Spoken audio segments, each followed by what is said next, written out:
Welcome to Vishwabharat TV. Vizag అంటే ఇష్టపడని వారు ఉండరు.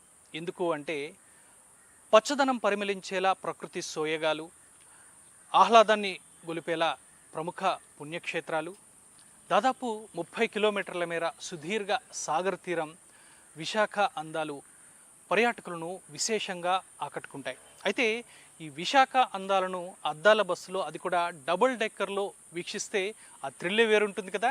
సో అలాంటి అనుభూతినే మనకు అందించేందుకు పర్యాటక శాఖ సిద్ధమైంది. ఈ నేపథ్యంలోనే విశాఖకు డబుల్ డెక్కర్ బస్సునైతే తీసుకువచ్చారు.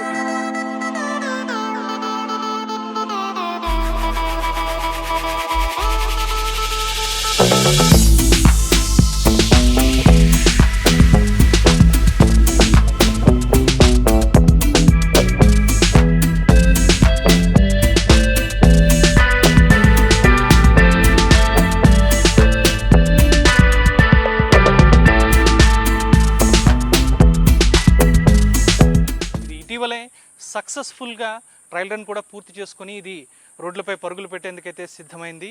సో మనం ప్రస్తుతం ఆ బస్సు వద్దే ఉన్నాము. ఇది ప్రస్తుతం విశాఖలోని సింహాచలానికి సమీపంలో ఉన్న కృష్ణానగర్ గోశాల ప్రాంతంలో దీనిని అయితే ఇక్కడ ఉంచారు. సో ప్రస్తుతం మనం ఆ బస్సు వద్దే ఉన్నాం. మీరు ఆ బస్సును చూడవచ్చు. లేటెస్ట్ టెక్నాలజీతో డిజైన్ చేసిన కంప్లీట్ ఎలక్ట్రిక్ బస్ ఇది. విదేశాల్లోనూ మెట్రో సిటీస్లో మాత్రమే మనకు కనిపించే ఈ హోప్ ఆఫ్ బస్సులు విశాఖలో కూడా పరుగులు పెట్టనున్నాయి.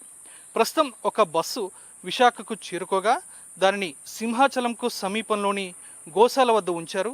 మరో 2 బస్సులు త్వరలో రాబోతున్నట్లుగా సమాచారం. ఈ రెడ్ కలర్ బస్సును మనం ఒకసారి పరిశీలిస్తే ఫుల్లీ గ్లాసెస్తో దీనిని బ్యూటిఫుల్గా డిజైన్ చేశారు. కింద ఒక డ్రైవర్ సీట్తో పాటు 29 మంది ప్రయాణికులు కూర్చునేలా సీటింగ్ కెపాసిటీ ఉంది. ఇక పైన 36 మంది పర్యాటకులు కూర్చునేలా ఏర్పాటు చేయగా ఈ 2 అంతస్తుల్లో మొత్తం 65 మంది పర్యాటకులు ఒకేసారి ప్రయాణించేలా దీనిని రూపొందించారు.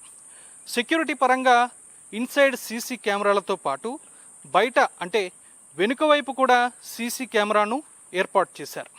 ఇక ఈ బస్సు ప్రముఖ పర్యాటక ప్రాంతాలైన కైలాసగిరి, తొట్లకొండ, బౌద్ధారామం, సింహాచలం పుణ్యక్షేత్రంతో పాటు ఆర్కే బీచ్ నుంచి భీమ్లీ బీచ్ రోడ్ వరకు ఉండే సందర్శనీయ ప్రదేశాల్లో ప్రయాణిస్తాయి.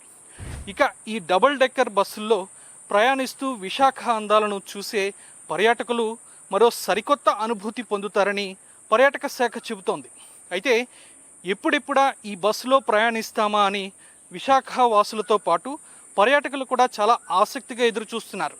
ఈ బస్ ఎలా ఉంది అని చూసేందుకు ప్రత్యేకంగా ఇక్కడికి వచ్చి సెల్ఫీలు కూడా తీసుకుని తమ ఆనందాన్ని వ్యక్తపరుస్తున్నారు. సో ఇది దీని ప్రత్యేకతలు. త్వరలోనే ఇది పర్యాటకులకు అందుబాటులోకి రానున్నట్టుగా పర్యాటక శాఖ అయితే చెబుతోంది. ఇది దీనికి సంబంధించిన full details. So video journalist రాఘవ్తో శ్రీనివాస్, విశ్వభారత్ టీవీ, విశాఖలోని సింహాచలం గోశాల ప్రాంతం నుంచి.